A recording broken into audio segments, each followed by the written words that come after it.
Hey, what's going on everybody? Justin here, and in this video we're going to be doing the long-standing tradition of the mid-year book Freakout tag. This has been going on, I think, even before book 2 was really even like a thing. I think it was just kind of like on book blogs and everything like that. But it's just a really fun tag for everyone to kind of catch up on all the stuff that, they've been reading over the course of the year. And this is going to be the last Tuesday before July, so I figured it'd be perfect timing. But before we get started, leave a comment down below on how many books you think I finished so far this year, and with that, let's just go ahead and get started.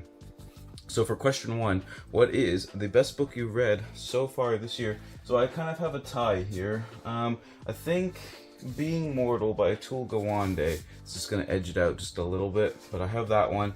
As well as The Demon of Unrest by Eric Larson, and I liked him kind of almost for like different reasons. This one, why did I sleep on the hype on this one is basically I'm just kind of like smacking myself upside the head a little bit. I don't know, sometimes I feel with like really hyped books, I think they sometimes like let me down. This one definitely did not. This is all about kind of rethinking the way we consider end of life and end of life care for individuals and stuff, especially kind of with the healthcare system and kind of what's really important in the end.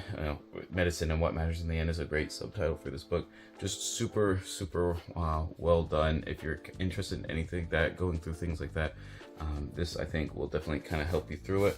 And then Demon of Unrest, just the fact that it kept me engaged in like a topic I don't really care that much about, which is the American Civil War, as far as like kind of like a history topic. I just don't read a lot of American history, but the fact it was like, I think it's like 500 of pages of like actual text and stuff, and it kept me engaged throughout the entire thing. Eric Larson does a great job with like primary sources, kind of varying storylines and tying all the threads together. I just found that one really interesting, and I have a review of just this book in a video over there if you want to check it out.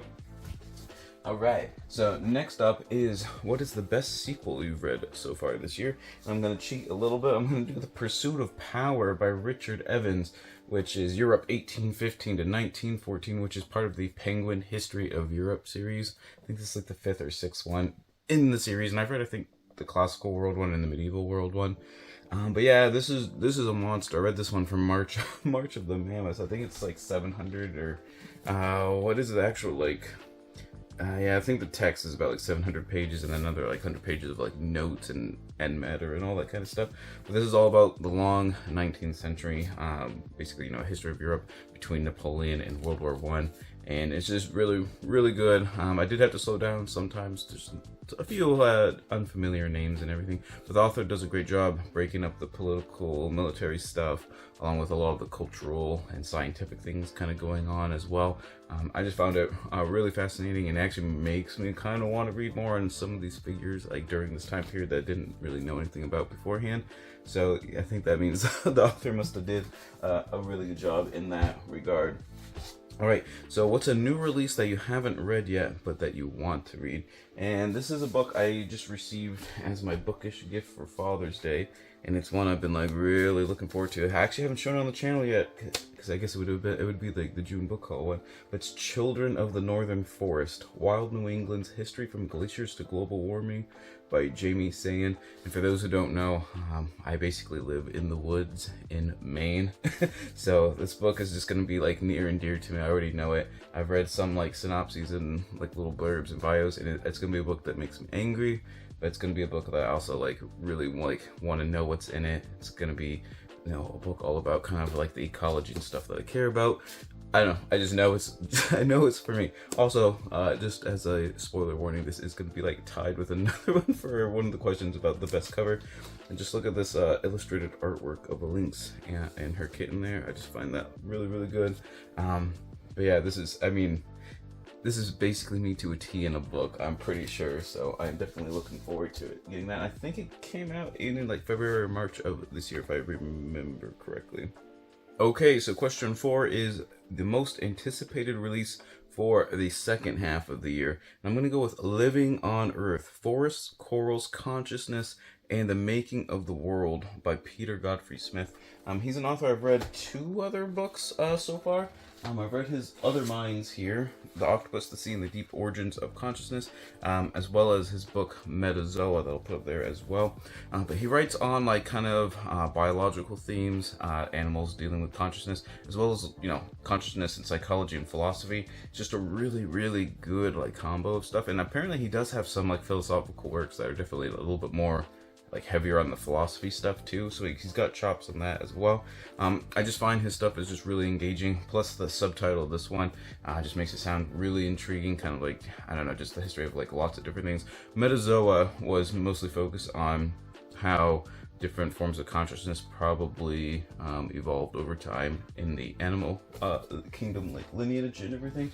But yeah, like I said, this one just he hasn't missed yet. So this one just sounded like right up my alley as well. So that's the one I'm going with. Number 5, what is your biggest disappointment? So for this one I'm going with, unfortunately, it's Kingdom of Play. What ball bouncing octopuses, belly flopping monkeys, and mud sliding elephants reveal about life itself, if that's not a mouthful for a subtitle as well, by David Tooney. And I honestly thought this was going to be like really good, just a really niche topic, you know, in the kind of the biological sciences, animal behavior, ethology and everything.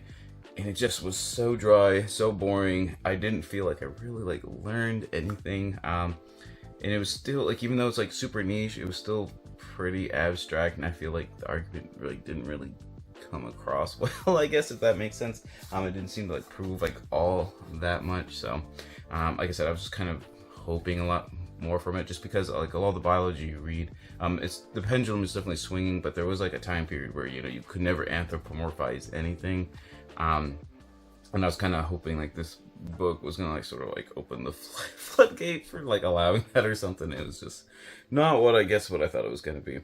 Number 6, what is your biggest surprise from your reading? This one, actually, I'm going with A Natural Magic, Emily Dickinson, Charles Darwin, and The Dawn of Modern Science by Renee Berglund. I went to get this through Interlibrary Loan, like right when it came out, and apparently no library in the state of Maine was like gonna ship it to like my local one for whatever reason. I have no idea what happened there, so I had to listen to this one on an audiobook. But this one might be one I'll probably return to at some point, like if I get a physical copy, or if I find like a used one someday. I'll definitely pick it up and probably do a reread of it. But this is all about kind of the 2 different perspectives, right? You know, you have Emily Dickinson in New England, as well as Charles Darwin, you know, over in England, and they're kind of different but similar upbringings in a way, and how basically their 2 different worldviews allow them to kind of view the natural world, and also similar but different ways, which I don't, it's hard to explain, but it was just like super good. Like I said, this one, I don't know, this one, I don't even know, I'd almost have to like sit down and like write my thoughts out, I think, on this one, just like it was that well done. Just like some takeaways, I've just found it really interesting. Just for example, like, you know, kind of the, I don't want to say aristocracy, but, you know, the bourgeoisie, the, you know, the well-to-do in England, and even the United States as well, right? Men during this time period, you know, you kind of had the hobby of, you know, learning about different things in the natural world, whether that was like, you know, seashells or botany or whatever, what have you. Whereas, at least in the United States, learning the biological sciences and the hard sciences and everything was considered like a woman's like kind of field of study, like in like formal education in like high school and like college and everything, which I found that just like really fascinating, and how that kind of like switched over time as like kind of the century kept progressing in the 1800s. But like I said, just 2 different kind of threads that kind of interwove in and out. Just really enjoyed it. Number 7, what is your favorite new debut or new to you author? With this one, I'm going with Means of Control. So this is Byron Tao's first book, I believe, How the Hidden Alliance of Tech and Government is Creating a New American Surveillance State. And this is like, tech is something I like never read about. So the fact that he had a pretty well decent sized book. I do like journalism, though usually it's like on the nature journalism kind of thing kind of going on for the most part. I just felt like he kept me engaged and wanted to learn more about all this like inside sketchy history of, you know, internet like are tracking like through the internet and everything like that. And yeah, pretty much all your worst fears are probably true, and then you probably don't even realize, you know, there's a lot of stuff you don't even know that's kind of going on. So I just found that really interesting that he was like willing to do a deep dive on all this kind of like craziness and kind of let us know what's sort of actually going on there. Let's see, number 8, your newest fictional crush. So a lot of people don't really, I do really read a little bit of fiction, a very little bit. Unfortunately, a lot of times, well, pretty much all the time, it's Warhammer, right? But however, one of the Warhammer books I did read, Volpone Glory, I forgot who that one is, but I'll put a picture up there, does have a really strong side female character named Captain Emerus, who's fairly spicy and he's just really good. I'll just leave it at that. There's even like a fade to black sex scene in a Warhammer book. It's, what is the world coming to? What is going on? But yeah, that's definitely who I would pick for this one for sure. Not that I have like a lot of options based on like my reading styles and everything like that. Number 9, who is your newest favorite character? So I go with usually I think with historical figures. With this one, I'm going with Margherita Dattini, who I learned about through Women in the Middle Ages by Francis and Joseph Keyes. Going through like all their books, hopefully like the kind of their back catalog and backlist and everything. But Margherita was a merchant's wife, an Italian merchant's wife. So they were definitely kind of like at the lower levels of the, well, I shouldn't say the lower levels of the upper crust. They eventually made their way to like the upper crust and everything, but they actually had like a true like, you know, love, friendship and everything like in their relationship. But it's like, she's just a really cool figure. She learned how, she had people teach her to like read and write as an adult so that she could like write her letters and stuff and send them to him in privacy and like be able to read his like, return mail and everything like that. But you know, she's kind of being like the the boss back home when he's like out there doing like the merchant stuff in other cities and everything. She's holding down the fort, giving out advice and, you know, business tips and I guess business, I don't know, I said business tips, but business advice to her husband and friends and everything, and just kind of like their whole like little like extended family. I thought it was just really well done. But yeah, just really enjoy that person. And apparently they have like this giant extensive record thing, so I'm gonna have to like see if they're like available. I'm sure, like, I wonder if someone's probably someone's like written like a thesis or something, I would guess, on their like records and everything. Number 10, what is a book that made you cry? Okay, so I don't think I've like ever really cried from like reading a book per se, but one that really I guess got to me and just like got me depressed, I guess, is The Unclaimed, Abandonment and Hope in the City of Angels by Pamela Prickett and Stephen Timmermans. And this is all about basically if a person passes away and no one claims the body and the state and the local governments and everything has to kind of intervene. What does that process like actually look like? First of all, it's how does a person's life kind of get to that point? Like, what are the circumstances where you don't have any friends or family willing to, I guess, take acceptance for your body and everything?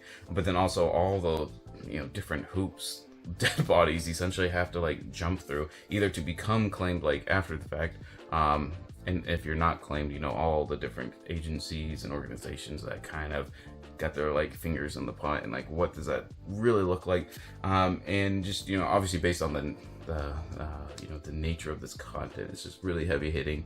The authors do a great job, you know, making it as like empathetic and like human as possible, but you kind of like, it details 4 different lives, kind of just the threads of their life, and then they're kind of like in the recent past, like their passing and sort of what happened to them, and they kind of also draw like more general conclusions from their studies and everything like that. But yeah, definitely you gotta almost like mentally prepare yourself for like a book like that. But yeah, that would be probably the closest I'd have for that prompt for sure.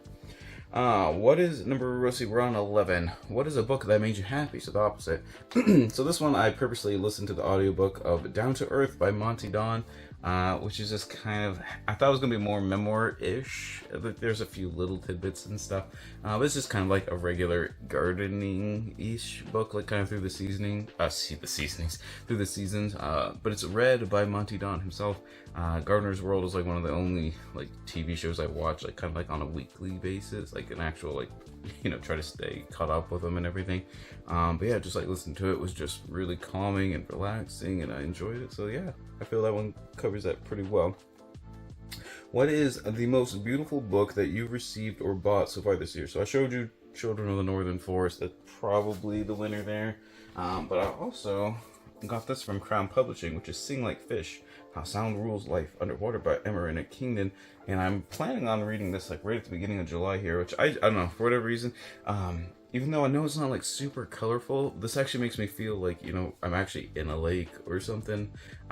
Just kind of like that murky kind of colors and everything, but still like vibrant, but not oversaturated. I don't know how to explain it.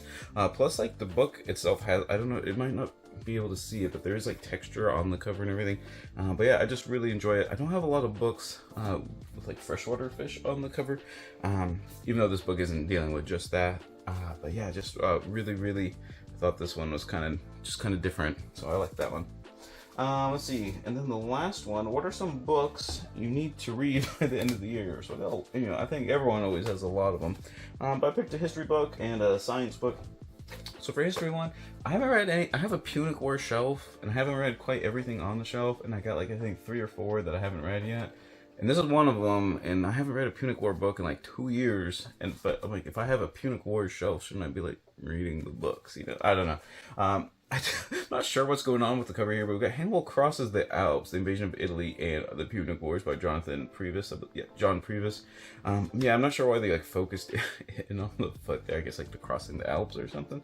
But I think the focus on this one is kind of Hannibal Barca's journey from Spain, kind of gathering his like allied contingents and everything, and then going through southern Gaul, crossing the Alps, probably like all the different skirmishes he had to fight with some of the Gauls, some of the river crossings. When you got 18 elephants, it's sometimes a little bit difficult. Going over some mountain passes in the Alps is probably difficult with elephants as well. I think that's kind of the main kind of lens this one is going through. And then for a science book, we got The Lives of Octopuses and Their Relatives, A Natural History of the Cephalopods by Dana Staff. And I have the Beetle one of this series, and I think there's like 10 more. And this is definitely a series I'm just gonna like continue reading and try to get all of them. Just tons of information, tons of illustrations, tons of amazing photographs. I feel like I've talked about octopuses like a lot recently in some of my videos and everything, but they're just really cool. That cover is awesome, and like I said, I just want to actually get through, maybe get these books when they come out. So I might as well read the two. Well, I read the Beetle one, but read this one and then start getting more of them. So I guess those are the books. I don't know. I could probably list a whole bunch of others, but anyways, that was my mid-year freakout tag. Let me know how you feel like your readings have been going on so far this year. I probably should check in on my reading goals. I feel like I do good like that first month. You put it out, and then you kind of trail off on a few of them. But I'll definitely have to be like kind of like looking back on some of that stuff. But yeah, let me know how you feel like your reading's going. Let me know how many books you read or what your favorite book so far this one is, and maybe the one you're most anticipated for, stuff like that. But always remember, whatever you're reading, read victoriously.